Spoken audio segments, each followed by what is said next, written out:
Captain Sarah Chun stood in the center of the Great Hall. Around her, thousands of alien beings looked down from floating platforms. Their eyes showed no kindness. The Galactic Council had made their choice, and Sarah knew what was coming. The hall was huge. Its walls stretched up so high that Sarah could not see the ceiling. Blue light came from everywhere, making the alien faces look strange and cold. Sarah had been here many times before, speaking for humanity. Today would be the last time. High above her, the Zephyrians floated like ghosts. Their bodies were made of pure energy, always shifting and changing. They spoke without moving their mouths. Their voices came from the air itself. Humans have been part of our galaxy for 200 years, the lead Zephyrian said. Its voice was like wind through empty halls. In that time, they have caused nothing but trouble. Sarah wanted to speak, but she knew they would not listen. The trial was just for show. The decision had been made long ago. The Nexari sat in perfect rows on the left side. They looked like tall, thin people, but their skin was silver and their eyes glowed blue. Everything they did was planned. Every move followed logic. Their leader stood up. Humans refused to follow trade rules, the Nexari said. Its voice had no feeling. They change agreements after signing them. They make deals that hurt older species. This is not logical. This is chaos. Sarah remembered the trade deal with the Kalari people. The Kalari were dying because the Council's trade rules kept them poor. Humans had found a way around the rules to help them. The Council called it cheating. Sarah called it doing what was right. The collective spoke next. They were the strangest of all. Each collective looked the same. They all thought the same thoughts. They all spoke the same words at the same time. When one spoke, they all spoke. Humans spread dangerous ideas, they said together. Their voices made a horrible sound, like 1,000 people screaming. They tell other species to think for themselves. They teach rebellion. They break the peace we have kept for 10,000 years. Sarah thought about the young Malari who had visited Earth. He had learned about human art and music. When he went home, he started teaching other Malari to paint pictures that showed their own ideas, not just copies of old masters. The collective said this was dangerous. Sarah thought it was beautiful. More voices spoke against humanity. The Torthan, who looked like giant turtles, said humans were too violent. The crystal beings called the Shardans said humans asked too many questions. The plant-like Verdani said humans grew food in ways that were not traditional. Each complaint made Sarah more angry, but she kept her face calm. She had learned to do this in her years as a diplomat. Humans were good at hiding their feelings when they needed to. Finally, the Zephyrian leader spoke again. The Council has voted. Humans and all their colony worlds must leave the galaxy. You have 6 months to go beyond the outer rim. You may never return. Sarah felt her heart sink, but she was not surprised. She had seen this coming for years. The older species were afraid of humans. Not because humans were stronger, but because humans were different. They thought in ways that scared the Council. May I speak? Sarah asked. The hall became quiet. The Zephyrian leader floated down closer to her. You may say your final words to this council, it said. Sarah looked around the hall. She saw a species that humans had helped. The Yalari, whose planet humans had saved from an asteroid. The small furry Peli, who had been slaves until humans taught them they could be free. The Ketrans, whose dying star humans had fixed with new technology. Not one of them spoke for humanity. Fear made them silent. 200 years ago, you welcomed us to this galaxy, Sarah said. Her voice carried to every corner of the Great Hall. You said the galaxy was big enough for all peaceful species. You said you wanted to learn from us, just as we wanted to learn from you. Some of the aliens looked uncomfortable. They remembered those words too. We kept the peace, Sarah continued. We followed your laws. We helped where we could. When the Caridian War threatened to destroy 3 star systems, humans found a way to stop it. When the plague of madness spread through the spiral arm, human doctors found the cure. When trade routes were attacked by pirates, human ships protected the innocent. The Zephyrian leader's energy form flickered with impatience. You also caused problems. The Frontier Incident. The New Geneva Rebellion. We solved problems, Sarah said, her voice getting stronger. Problems you could not solve. Or would not solve. And that is why you fear us. The hall erupted in angry sounds. Aliens clicked and buzzed and roared. But Sarah kept talking. You call us chaotic because we do not think like you. You call us violent because we fight for what is right, even when it is hard. You call us dangerous because we teach others to think for themselves. She paused and looked up at the gallery section. Their ambassador would not meet her eyes. But you are right about one thing, Sarah said. We are different. We ask questions you do not want asked. We see problems you want to ignore.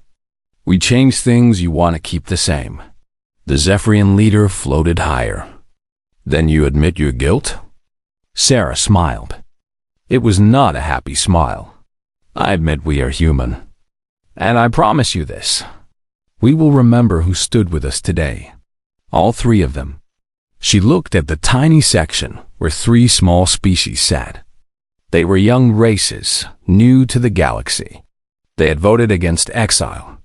It would cost them later, Sarah knew. And we will remember who chose fear over friendship, who chose comfort over justice, who chose the old ways over the right ways. The hall became very quiet. Sarah's words hung in the air like a threat. But they were not a threat of violence. They were something worse. They were a promise that humans would not forget. We will go, Sarah said. We will take our chaos and our questions and our dangerous ideas. We will go beyond the rim, to places you are too afraid to explore. And we will make those places our home. She turned to leave, then stopped. But remember this. Council of the Galaxy. The universe is bigger than your small, safe corners. And someday, you might need us again. When that day comes, remember how you treated your friends. Sarah walked out of the Great Hall. Behind her, the council sat in uncomfortable silence. They had won, but it did not feel like victory. The human ships would leave as ordered.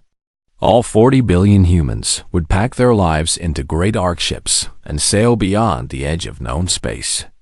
The galaxy would be safe again, or so they thought. 300 years had passed since the Great Exile. Captain Sarah Chun was now just a name in history books, but her words lived on. The human arc ships had traveled far beyond the outer rim, into the dark spaces between galaxies where no council ship dared to go. The first years were hard. The void between galaxies was cold and empty. Stars were far apart. Planets that could support life were rare. Many humans died in those early days. But humans were good at surviving in bad places. Elena Martinez stood on the bridge of New Earth Station, looking out at the fleet of ships around her. She was Sarah Chun's great-granddaughter and the current leader of the Rim Alliance. The station was huge, bigger than some moons. It was home to 50 million humans and other exiled species. Admiral Martinez called out Commander Liu from his station. We have a message from the Vorthic fleet. They want to meet about the mining rights on Kepler 7. Elena nodded. The Vorthic had been the first non-human species humans met in exile. They were big, strong beings covered in thick fur. The council had thrown them out 500 years ago for being too violent and too proud. The council said they refused to give up their warrior ways, but humans understood the Vorthic. Their violence was not random. It had honor. It had rules. And when humans showed respect for those rules, the Vorthic became the best allies anyone could ask for. Tell War Leader Chromax that I will meet with him at sunset, Elena said, and remind him to bring that honey wine he likes so much. Commander Liu smiled. Yes, Admiral. Elena walked through the station toward the meeting rooms. The halls were busy with activity. Humans worked alongside beings the Council had cast out for being different. The Chianti were there, tall and thin with 6 arms and skin like metal. The Council had exiled them for making artificial minds that were too smart. The Council feared what those minds might think.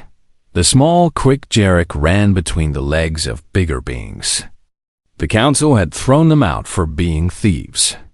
But humans had learned that the Jarek only stole when they were hungry or scared. Give them good jobs and safe homes, and they became the best engineers in known space. Even the strange Meltari were here. They could change their shape at will. The Council said they were dangerous because you never knew what they really looked like. Humans said that was exactly why they were useful. Elena passed a group of human children playing with young Vorthic cubs. The cubs were teaching the human children how to hunt in the low-gravity areas of the station. The human children were teaching the cubs how to read human picture books. Elena smiled. These children would grow up thinking this was normal. She reached the meeting room where her advisors waited. General Park, an old human soldier, sat next to Zix-9, a Chianti scientist.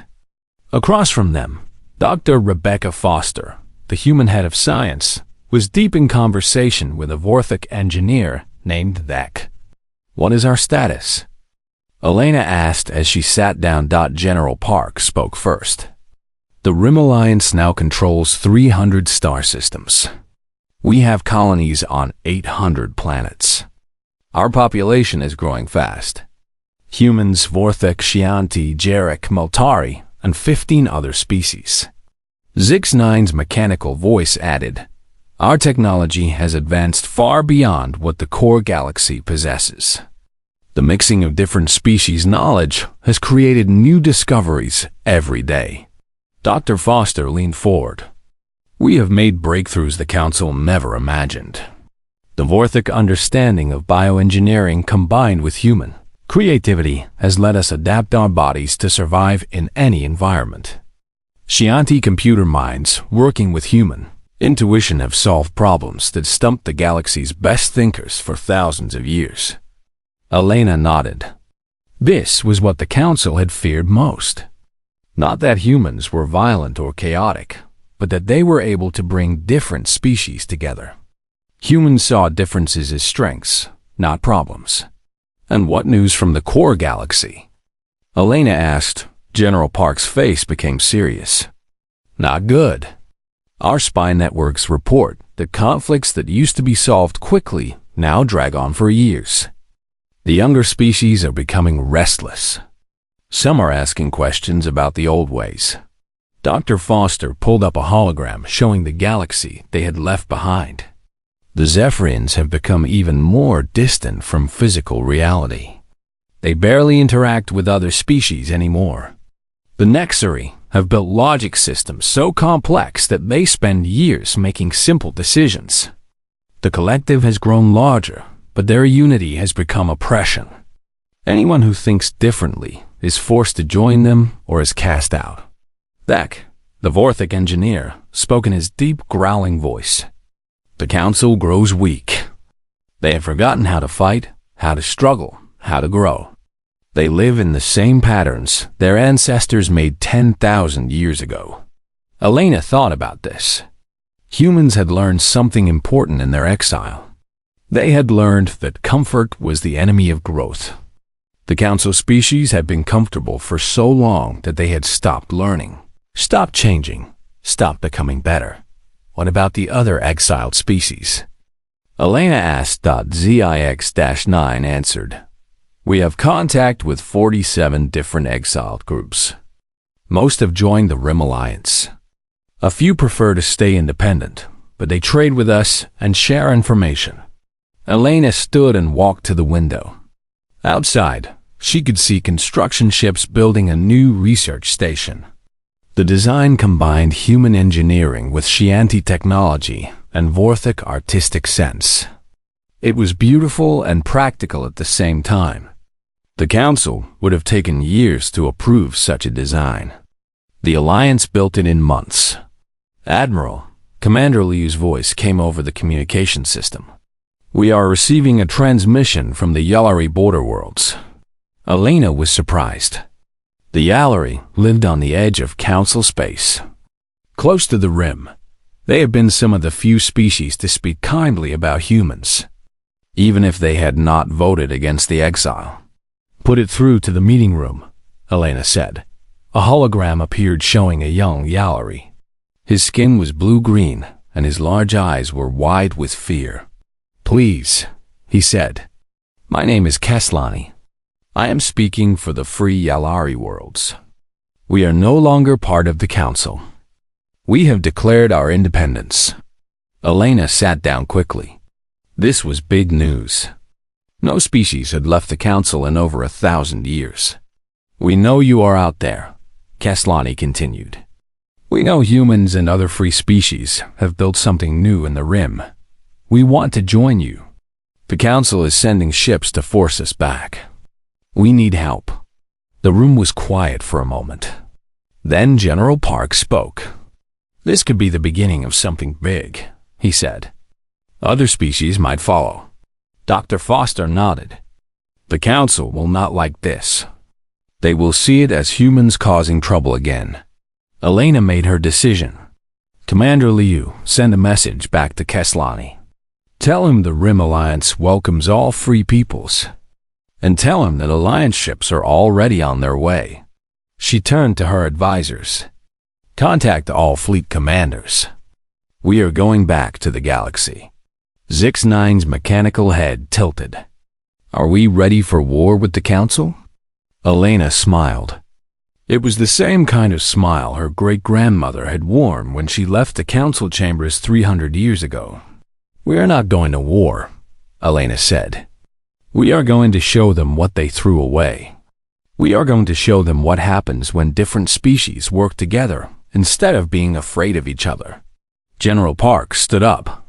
The Council will not like seeing us again. Elena nodded. I am sure they will not. But the galaxy is bigger than the Council. And it is time the galaxy remembered that. Outside the windows, the great ships of the Rim Alliance began to move. They were heading home to a galaxy that had forgotten what it meant to be free. But they would remember. Humans would make sure of that. The exile was over. The return had begun. The first warning came from the edge of the galaxy, far from the core worlds where the Council ruled. A deep space monitoring station called New Haven went silent. Then another. Then 10 more. At first, the Council thought it was equipment failure. Space was big and dangerous. Stations failed sometimes. But when an entire star system went dark, they knew something was wrong. High Admiral Zex Theron of the Nexari stood in the Council's war room, looking at the star map with growing worry. Red dots marked the systems that had gone quiet. The pattern made no sense to his logical mind. The attacks appear random, he told the assembled Council members. There is no clear strategic purpose. No valuable resources are being targeted. No important trade routes are being disrupted. The Zephyrian representative floated nearby, its energy form flickering with concern. Our psychic probes cannot penetrate the affected areas. It is as if those systems no longer exist in the mental plane. From the collective section came the unified voice of 1,000 minds. We have lost contact with all collective units in the affected areas. Their thoughts simply stopped. This has never happened before. Admiral Zex Theron pulled up a closer image of the New Haven system. Where planets and stars should have been, there was only empty space. But it was not natural emptiness. Something had been there, and now it was gone. Send a probe fleet to investigate, ordered the Council speaker, an ancient Torthan whose shell was covered in ceremonial markings. We must know what we face. The probe fleet never came back. But before they were destroyed, they sent one final transmission. The image appeared on the war room screens, and every council member felt a chill of terror. The ships looked like dark metal insects. They were huge, each one the size of a small moon. Their surfaces crawled with mechanical tentacles that reached out to grab anything nearby. As the council watched, one of the probe ships was caught by these tentacles and pulled apart. Its metal and circuits were absorbed into the larger ship's hull. But the worst part came at the end of the transmission. One of the probe ship's crew members was still alive when he was absorbed. The council could see his face on the screen as mechanical parts grew into his flesh. His eyes went blank, and when he spoke again, his voice was different. "We are the Devourers," the transformed being said. "We consume all consciousness. All will become part of the greater mind. Resistance is meaningless." The transmission ended. The war room was silent for a long moment. "What are options?" asked the council speaker. Admiral Zex Theron called up tactical displays. "We have the largest fleet in galactic history. 10 million warships. Advanced weapons. Shields that can stop any known attack." But privately, he was worried. The Nexari were master strategists. They had studied every possible enemy, every type of warfare. These Devourers were something new, something that did not follow any pattern his people had seen before. The council decided to fight. What choice did they have? The first major battle took place at the Kepler defense line, a fortress system that protected the galaxy's outer regions. Admiral Zex Theron commanded the defense personally. He had with him the best ships and the best crews in council space. The Devourers came like a dark tide. Hundreds of their massive ships moved through space in perfect formation. They did not bother to avoid the council's weapons. They simply absorbed the damage and kept coming. Admiral Zex Theron tried every strategy in the Nexari military database. He used pincer movements, defensive formations, hit-and-run tactics. The Devourers countered every move perfectly. It was as if they knew what he was going to do before he did it. The Zephyrian ships tried to attack with pure psychic energy. The Devourers absorbed the mental attacks and turned them back on their attackers. Zephyrian minds, used to flowing like wind, were trapped and consumed by mechanical thought patterns. The collective sent their largest fleets, millions of minds working as one. But the Devourers had seen this type of unity before. They hacked into the collective network and began converting their shared consciousness. Entire fleets turned against their own allies in minutes. The battle was lost in 3 hours. Admiral Zex Theron barely escaped with a handful of ships. Behind him, the Kepler defense line was consumed. The massive fortresses that had protected the galaxy for 1,000 years were now part of the Devourer fleet. News of the defeat spread quickly through council space. Fear began to grow. Some worlds tried to surrender immediately. Others built hasty defenses that the Devourers swept aside without slowing down. The council called for emergency meetings. They tried to organize new defenses, new strategies. But the Devourers were not like any enemy they had faced before.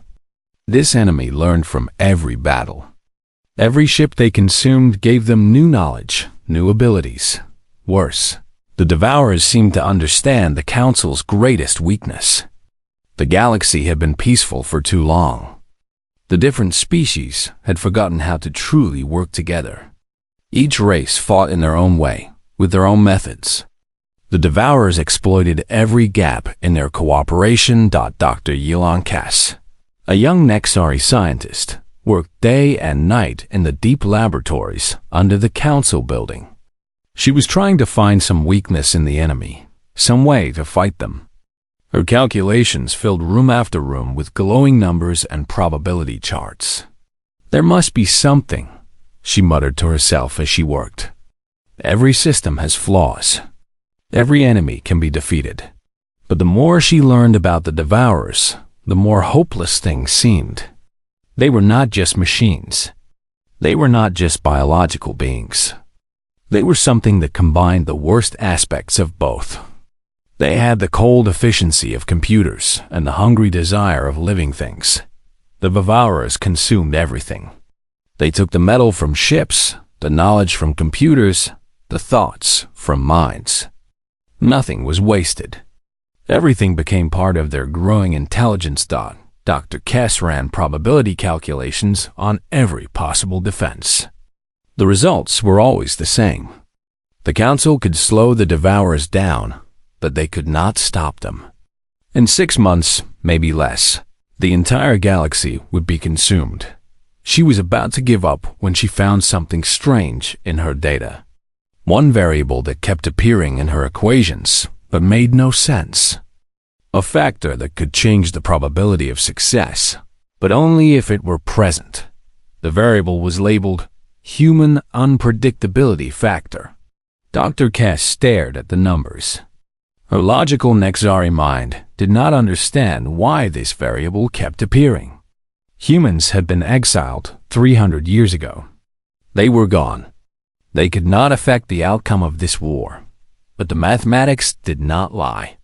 According to her calculations, the presence of human tactical thinking could change the odds from impossible to difficult. Not easy, but possible. Dr. Kess made a decision that went against everything she had been taught about proper procedure. She sent a secret message to the Outer Rim, far beyond Council space. She did not know if anyone would receive it. She did not even know if humans still existed. The message was simple. We were wrong. Our children are dying for our pride. Please help us. She sent the message and waited. Outside, the Devourer fleet continued its advance toward the core worlds. Inside the council chambers, the great species that had ruled for 10,000 years argued and planned and slowly fell apart.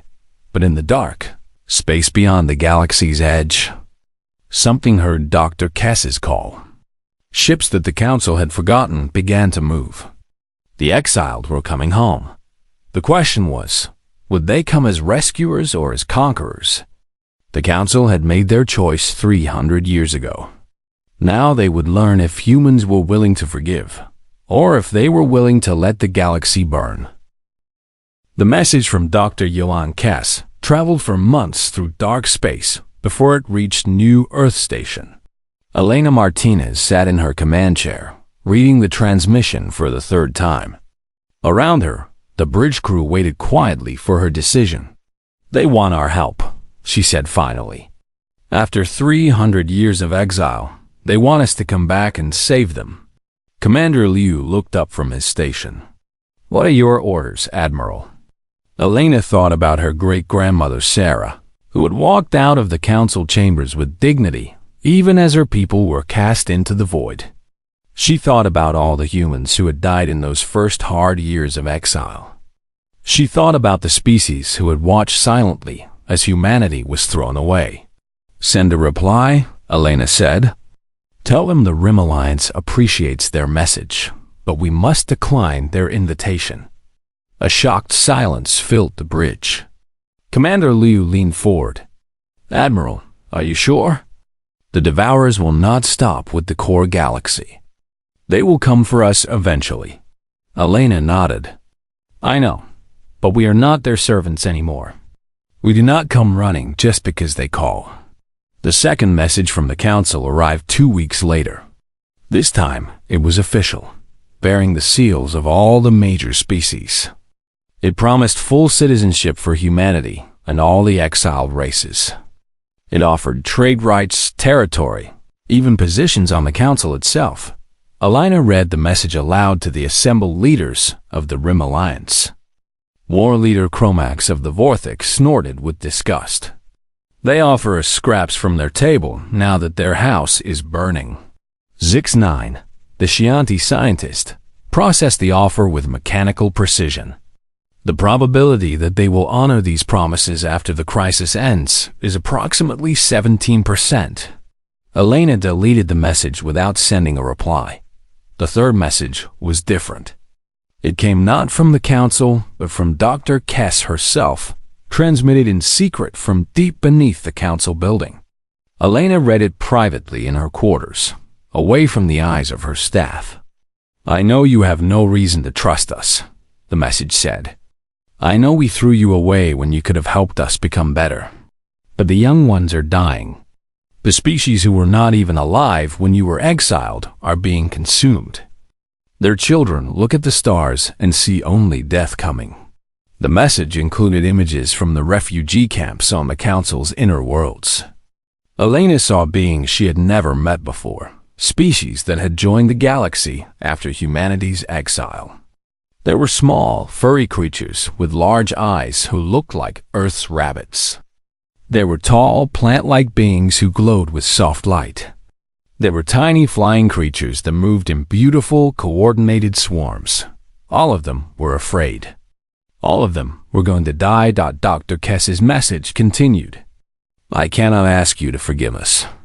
I cannot ask you to save those who condemned you. But these young ones never chose exile for you. They are paying for our mistakes with their lives." Elena stared at the images for a long time. Then she called for a full council meeting of the Rim Alliance. The debate lasted 3 days. The Vorthik wanted revenge. They had been waiting 500 years to see the council fall.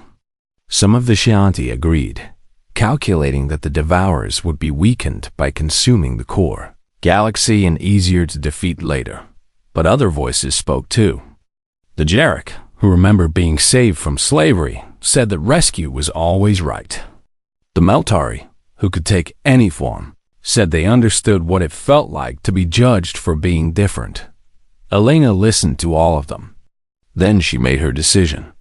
"We will help," she announced. "But not in the way they expect." The fastest ships in the Alliance fleet launched within hours. But they did not head for the Council worlds or the major battlefields.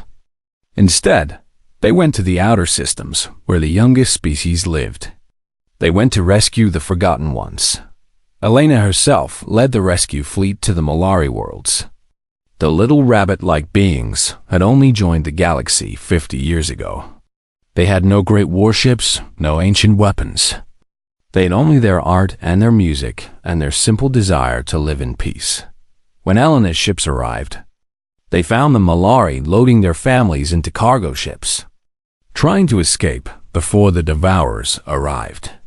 The Malari leader, an elderly female named Soft Whisker, approached Elena's ship with trembling courage. "Are you here to help us?" she asked through the communication link. Elena looked at the small, frightened being on her screen. This creature had never voted to exile humanity. She had probably never heard of humans until today. "Yes," Elena said. "We are here to take you somewhere safe." The rescue operation took 8 hours.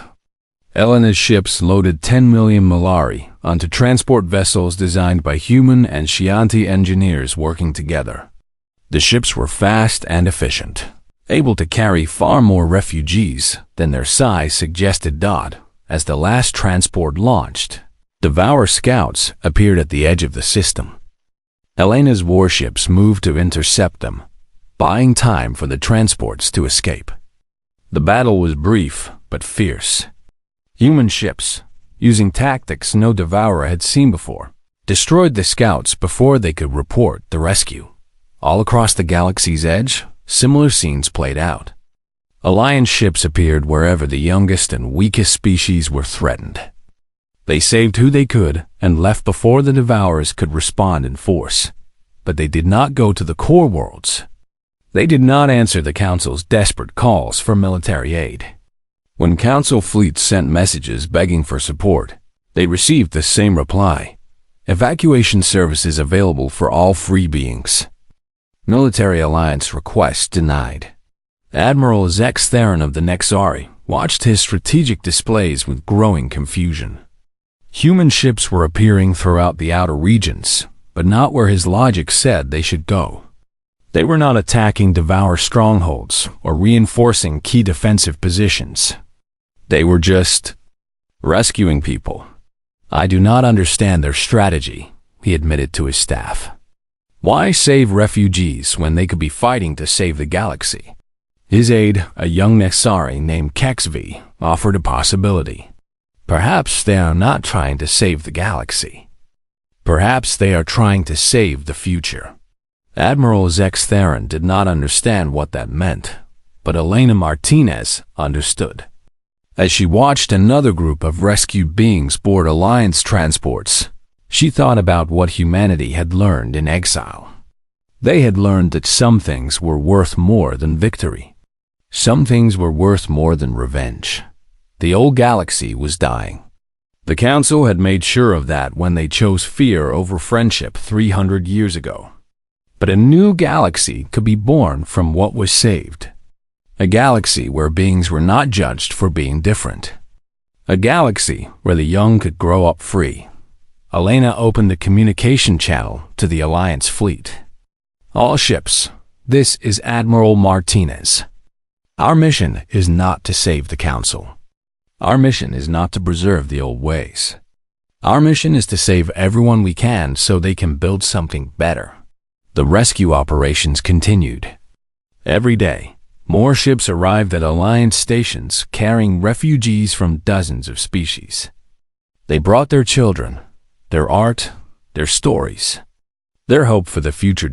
And on the core worlds, the Council species watched their ancient authority crumble as their younger subjects chose rescue over loyalty. They began to understand that the galaxy was changing whether they liked it or not. The Devourers continued their advance. But now they faced something they had not expected. They found systems that had been evacuated, leaving behind only empty ships set to explode when touched. They found defensive positions that made no logical sense, but somehow worked anyway. They found an enemy that refused to fight by any rules they understood. Humanity had returned to the galaxy, but they had not returned as the same species that was exiled 3 centuries ago. They had returned as something new, something the Devourers were not prepared for. The real battle was about to begin. Captain Maria Santos knew she was going to die. Her ship, the Freedom's Price, was surrounded by Devourer vessels near the galactic core. Her crew of humans, Vorthak and Chianti, worked frantically at their stations, but the enemy ships were closing in fast. "Captain," called out her weapons officer, a young Chianti named Tech 7. "Our shields are failing. We cannot outrun them." Maria looked at her crew. These beings had volunteered for this mission, knowing they might not come back. They were here because Elena Martinez had asked for volunteers to do something crazy, something so unexpected that it might just work. "All hands, this is the captain," Maria announced over the ship's communication system. "You all know why we are here. Are you ready?" The responses came in different languages from different species, but they all meant the same thing. "Yes, Don."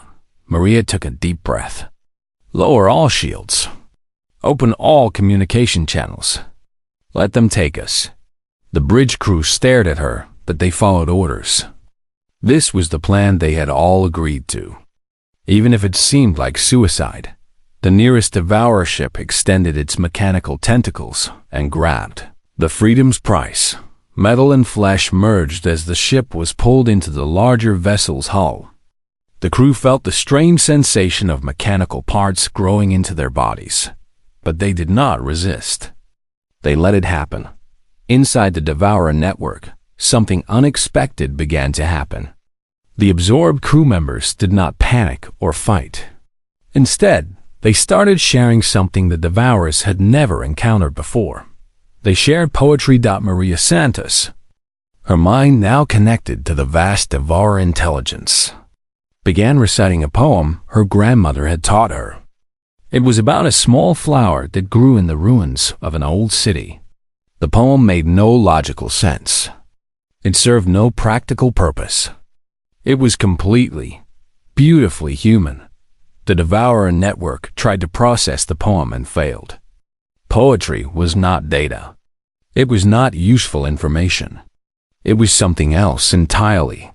Something the machines had never learned to understand. Tech-7 added to the confusion by sharing Scienti mathematical art. Equations that created beautiful patterns with no practical application. The Vorthok crew members began singing their war songs, not about victory or defeat, but about the honor of choosing to fight for others. Across the galaxy, similar scenes were playing out. Admiral Elena Martinez's grand strategy was not about military victory. It was about something far more dangerous to the Devourers. It was about showing them what they could not understand or absorb, the willing choice to sacrifice for others. Every ship that was captured carried volunteers who had chosen to be there. Every mind that was absorbed carried memories of love, art, friendship, and hope. The Devourer network, built to process useful information, began to overflow with data that made no sense but would not go away. On New Earth Station, Elena watched the battle reports with grim satisfaction. The plan was working, but at a terrible cost. Thousands of Alliance ships were being destroyed or absorbed. Hundreds of thousands of beings were dying, but they were doing more than dying. They were teaching Dr. Yilan Kess, the Nexari scientist who had first called for help, watched from her laboratory as something unprecedented happened. The Devourer fleet, which had been advancing steadily for months, suddenly stopped moving. "What is happening?" asked Admiral Zex Theron over the communication link. Dr. Kess studied her readings with amazement. The Devourer network is experiencing processing errors. Their collective intelligence is struggling to integrate contradictory information. On her screens, she could see that human ships were not just fighting the Devourers. They were confusing them. Human tactics made no logical sense. They would sacrifice valuable ships to save small groups of refugees. They would attack strong positions while leaving weak ones alone. They would retreat from victory and advance into certain defeat. The Devourers, built to learn from every encounter, were learning something that broke their programming. That intelligent beings could choose to act against their own survival if it meant something more important. War leader Chromax of the Vorthok led his fleet in a charge that would have made his ancestors proud. But this was not a charge for conquest or glory. It was a charge to protect a group of refugee ships carrying Malari children to safety. As Chromax's ship was destroyed by Devourer weapons, he sent one final transmission to his fleet. "Today we die for others, not for ourselves. This is the greatest honor." The Vorthok concept of honor, absorbed into the Devourer network, created new processing conflicts. Honor was not logical. It served no survival purpose, but it was real and powerful and could not be dismissed. Elena made her final decision as the core worlds began to fall. She loaded her flagship with every Alliance leader who was willing to come. The ship, renamed Hope's Last Stand, headed directly for the Galactic Center where the largest Devourer intelligence was located. "This is either going to work," Elena told her crew, "or we are all going to become part of the problem. But at least we will face it together."